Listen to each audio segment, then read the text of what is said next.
Bonsoir à toutes et à tous, nous sommes le lundi 22 septembre, ravis de vous retrouver pour cette nouvelle édition de Quotidien, l'essentiel de l'information en 15 minutes sur votre territoire. Comment réagir face à une confidence d'élève? C'est la question que s'est posée ce professeur de français Benjamin Cosnard, un moyen de donner des clés à des confrères et des consoeurs et de dénoncer le manque de formation des professeurs à ce sujet. Nous le recevons ce soir sur notre plateau.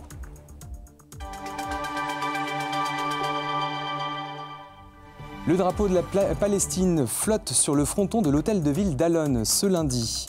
Jour où la France reconnaît officiellement l'État de Palestine. Seule une cinquantaine de maires en France ont fait ce choix. L'association France Alzheimer organise une projection de film suivie d'un échange avec le public, un jour après la journée mondiale de l'Alzheimer. Et puis, Le Mans FC a fait match nul contre Dunkerque vendredi dernier, mené au score jusqu'à la 78e minute. Les 100 et or ont réussi à égaliser grâce à leur sauveur Erwan Colas, qui revient tout juste de blessure. Ce lundi soir, la France reconnaîtra officiellement l'État de Palestine à l'Assemblée générale de l'ONU. Quelques maires souhaitent donc hisser le drapeau palestinien sur leur fronton. C'est le cas à l'hôtel de ville d'Alon où un étendard palestinien flotte depuis ce lundi matin. Un message à envoyer, un reportage de Colin Ancel. C'est un acte symbolique pour marquer la reconnaissance de l'État de Palestine par la France à l'ONU. Certaines mairies font flotter le drapeau palestinien. C'est le cas à Alon. Il nous a semblé important, nous qui sommes une ville engagée auprès de la Palestine avec notre coopération décentralisée de New Ascar, eh bien de l'accompagner, de marquer ce moment qui est un moment important. Comme on a mis il y a 3 ans et demi le drapeau ukrainien, qui est toujours d'ailleurs sur le fronton de la mairie, pour combattre cette guerre insupportable de la Russie sur l'Ukraine et exiger là aussi la paix. La paix, mais aussi un potentiel conflit avec les autorités, après la mise en garde du ministre de l'Intérieur démissionnaire Bruno Retailleau évoquant le principe de neutralité des services publics. Au moment de Mandela, il y a plein de villes qui ont mis comme citoyen d'honneur Nelson Mandela et affiché sur les frontons des mairies. Et je me souviens pas qu'il y ait eu à cette époque des marches de ce type des ministres de l'Intérieur. Voilà, donc un peu de sérénité. Notre seul objectif, nous les élus d'Alon, et au-delà, beaucoup d'Alonnaises et d'Alonnais, c'est que pour avoir la paix dans cette partie du monde, il faut absolument un État palestinien auprès de l'État israélien. Et je me félicite que le président de la République ait enfin pris cette décision. Selon le ministère de l'Intérieur, 52 communes sur 34 875 en France ont hissé le drapeau palestinien ce lundi midi.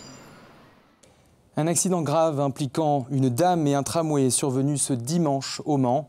Vers 13 h, dans le quartier de Pontlieu, une femme de 64 ans a été percutée violemment par un tram. Le pronostic vital de la victime est engagé et a été transporté en urgence au CHU d'Angers.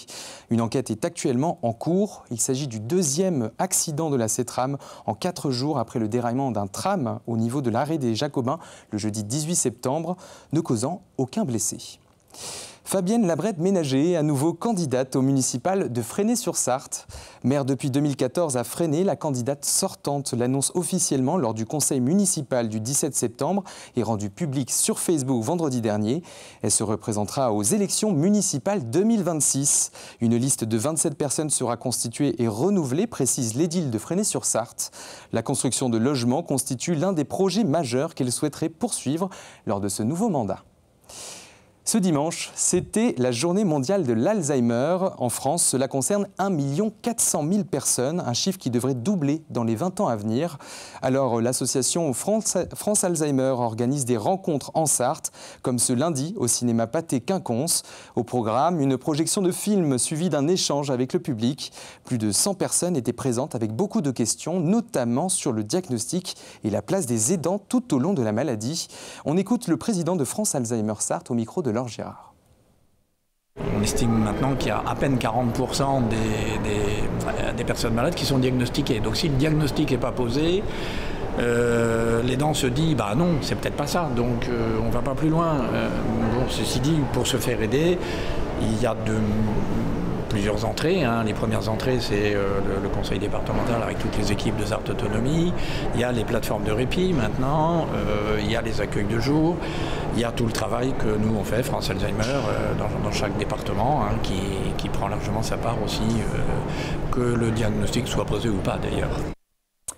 Comment réagir face à une confidence d'élèves? C'est donc la question que pose ce professeur de français qui enseigne dans un collège en Normandie et vit au Mans, Benjamin Cosnard. Bonsoir Benjamin Cosnard. Bonsoir Alexandre. Un essai d'une 50aine de pages, publié en août dernier. Comment vous est venue cette idée d'écrire cet essai?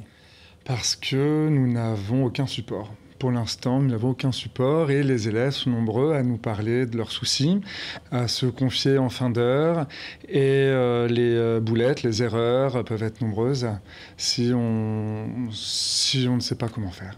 Alors, vous mentionnez à plusieurs reprises dans votre essai des bombes qui sont lâchées par les élèves. Vous avez mentionné d'ailleurs une vingtaine de témoignages dans votre livre. J'en cite quelques-unes qui sont quand même très marquantes. Monsieur, je me fais violer tous les matins par un gars de la classe. Ou encore, Monsieur Amandine, elle se prostitue pour nourrir ses frères et sœurs. Monsieur, j'en ai marre, je vais me foutre en l'air. Je n'ai pas cité tous les témoignages que vous avez énumérés depuis que vous êtes professeur. Comment donc réagir face à cette confidence d'élèves? L'idée, c'est d'être un messager. Le prof, il n'est pas là pour être juge, il n'est pas là pour être assistant social, pour être infirmier, on n'est pas formé à ça. Par contre, on a des acteurs autour de nous qui, eux, sont capables d'agir, qui, eux, sont capables d'aider les enfants, qui n'attendent que de recevoir cette parole. Donc on garde les informations, on les note, on les préserve, pas si longtemps que ça, et surtout on les transmet. Voilà, en se protégeant et en protégeant l'enfant le plus possible. Alors surtout que pour les enfants, en plus de leurs parents, donc dans le cercle familial, la première personne qu'ils voient au quotidien, les autres personnes qu'ils voient au quotidien, ce sont les professeurs, ce sont vous. C'est vrai qu'ils n'ont pas forcément peut-être connaissance qu'il y a des assistantes ou des assistants sociaux.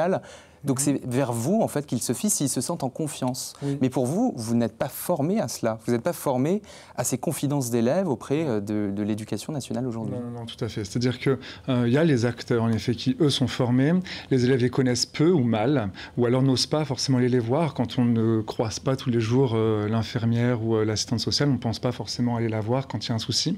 Et l'éducation nationale a formé ces personnels-là, mais pas forcément encore les enseignants. Alors parfois, il y a des petites formations, des petites choses, mais qui sont encore très nichées.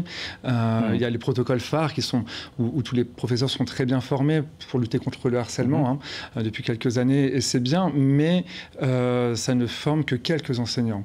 Ce qu'il faudrait, c'est que tout nouvel enseignant qui arrive demain dans l'éducation nationale puisse être formé et avoir connaissance de cela. Et donc c'est ce que vous proposez à travers cet essai. Vous ne vous prétendez pas de façon très humble expert ou professionnel justement de la psychologie à travers ce livre.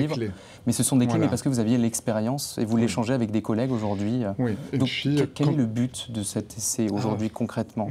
Faire en sorte qu'on ne laisse pas des gosses sur le carreau. Ça nous est tous arrivé d'avoir des professeurs qui nous ont marqués parce qu'ils ont été bons ou moins bons. Et ça nous est peut-être arrivé de devoir à un moment parler à un enseignant et de se rendre compte que ça ne fonctionne pas. Et qu'en face, il n'y a pas de répondant, il n'y a pas de réaction. Et c'est horrible en tant qu'enfant. Donc dans la construction de soi, dans la confiance que l'on peut avoir en soi, l'idée c'est de permettre la transmission de cette parole simplement pour que les acteurs qui sont capables de faire puissent faire leur boulot après.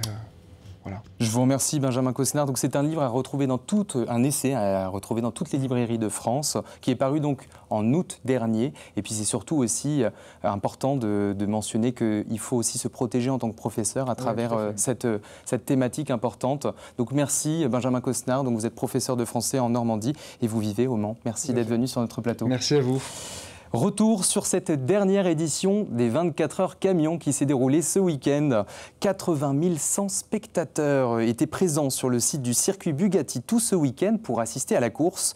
2 victoires à retenir, celle de Théo Calvé au challenge 24 heures camions qui conforte son avance au championnat de France avant la finale organisée à Albi.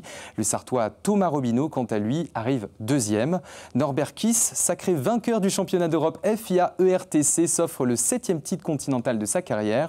Et puis une autre victoire, celle d'un Vendéen lors du trophée du meilleur routier. Mathieu Sébillet de Canard-Soulard Transport en Vendée s'est démarqué parmi les 12 finalistes ce samedi 20 septembre.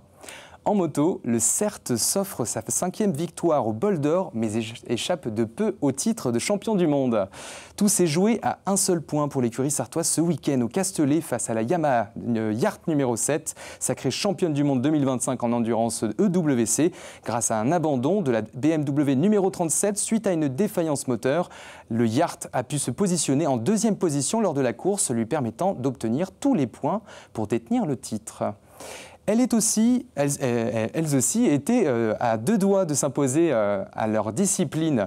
En proie féminine, l'équipe du Mans Sarthe Tennis de Table s'est approchée d'un exploit vendredi dernier pour son premier jour de championnat contre Metz. Malgré les très bons débuts de la nouvelle recrue du club, la japonaise Kotomi Omoda, Metz s'est imposée. Et ça grâce à sa recrue de l'année, la joueuse égyptienne Anna Goda. Les Mancelles chutent de peu avec un score de 2 manches à 3, mais elles gagnent 2 points au classement général de Pro A. On écoute Jérôme Suran, le coach des Mancelles, au micro d'Antoine Besson. Anna Goda est une grande joueuse internationale, elle a encore prouvé ce soir, mais je suis vraiment fier des filles parce qu'on a mené une belle bataille et voilà, je pense qu'on peut être fier de nous. On va débriefer à froid, mais on a fait une belle rencontre. Et comptablement, c'est 2 points de prix, c'est bien? Ouais, on prend 2 points. J'espère qu'ils vont nous servir pour la fin du championnat. Ça fait le 3e avec celui pris à Saint-Denis. Ils n'étaient pas venus forcément pour gagner des points, donc c'est du bonus. Ouais. Elle est toujours sport, mais une autre discipline, la voile. Le skipper sartois Hugo Cardon remporte la 2e étape de la solitaire du Figaro. Un exploit pour le jeune skipper de 23 ans, tout juste bisute pour cette 56e édition. Au bord de son monotype Sarthe Atlantique, Hugo Cardon effectue sa traversée au départ de la Bretagne jusqu'à Vigo en Espagne à 4 jours, 2 heures et 14 minutes. Avec cette victoire, le Sartois se classe 6e et remporte logiquement le trophée Beneteau du meilleur bisute. Ce dimanche, les 32 figaristes se sont lancés pour la 3e et dernière manche de Vigo jusqu'à Saint-Va-la-Hougue dans la Manche. On continue de parler sport et on termine avec nos équipes professionnelles. Le Mans FC fait des matchs nuls sur la pelouse de Dunkerque pour la 6e journée de L2. Réduit à 10 joueurs et mené 1-0, les Manceaux recollent une première fois sur ce but de Kaloda. De nouveau mené 2-1, les 100 et or égalisent grâce à Erwan Colas. L'attaquant de 28 ans effectuait seulement sa 2e entrée en jeu. Après presque un an sans match pour cause de blessure au dos, retour réussi pour un joueur qui aurait tout lâché. Colin Ancel. Ouais, je suis très heureux de vous revoir et de retrouver les terrains, c'est sûr. Il y a un an, Erwan Colas a été nommé meilleur joueur de national du mois d'octobre, mais une hernie discale met fin à sa saison. 2 opérations et une longue convalescence plus tard, le voici de retour. À un moment donné, je ne savais même pas si j'allais rejouer au foot. Et comme ça compte vraiment beaucoup dans ma vie, et mes proches peuvent vous le dire, le foot c'est exceptionnel dans ma vie. Et là, en fait, me dire que j'arrive à ce niveau-là, et à marquer, à aider l'équipe, c'est exceptionnel. Une entrée en jeu percutante contre Rodez, un carton rouge provoqué et un but contre Dunkerque. Colas est au niveau, mais encore juste physiquement. Je suis pas prêt à disputer un match 90 minutes, ça c'est sûr. Une épreuve mentale qu'il a fallu passer, le fait de ne pas jouer, voir ses coéquipiers monter, sans participer à la fête. Une résilience à toute épreuve. J'ai une approche différente, on va dire. Avant, des fois, ça m'arrivait, comme tout footballeur qui viennent, ils se plaignent, il fait un peu froid, on n'a pas envie d'aller jouer au foot, un peu la flemme, etc. Maintenant, rien que faire des passes, je me dis c'est exceptionnel. C'est un garçon qui est très attachant, c'est un homme fantastique. Il a eu une force de caractère de pouvoir revenir après 2 opérations. Je déteste parler d'un joueur individuellement, j'aime pas trop ça, mais aujourd'hui, voilà, c'est très bien de pouvoir parler d'Erwan. Erwan Colas devrait donc commencer sur le banc contre Grenoble ce mardi soir au stade Marie-Marvin, mais faire son entrée et aider ses coéquipiers à retrouver la victoire après une série de 3 matchs sans succès.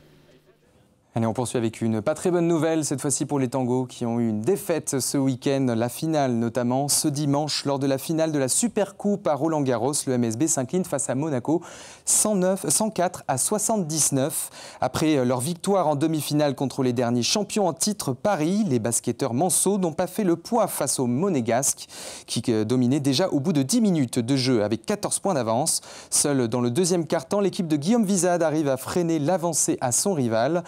Mais difficile de rattraper l'écart qui continue de se creuser jusqu'au coup de sifflet final. À noter que le championnat en Betclic Elite débute pour les tangos ce vendredi contre les Dijonais en extérieur. Voilà pour l'essentiel de l'actualité sur votre territoire. Retrouvez-nous donc du lundi au vendredi de 18h45 à 19h pour Au quotidien sur LMTV Sarthe. Et puis tous nos contenus en replay sur la chaîne YouTube d'LMTV Sarthe. Tout de suite, ce sont vos émissions sport présentées par Antoine Besson. Bonne soirée à toutes et à tous et à demain mardi.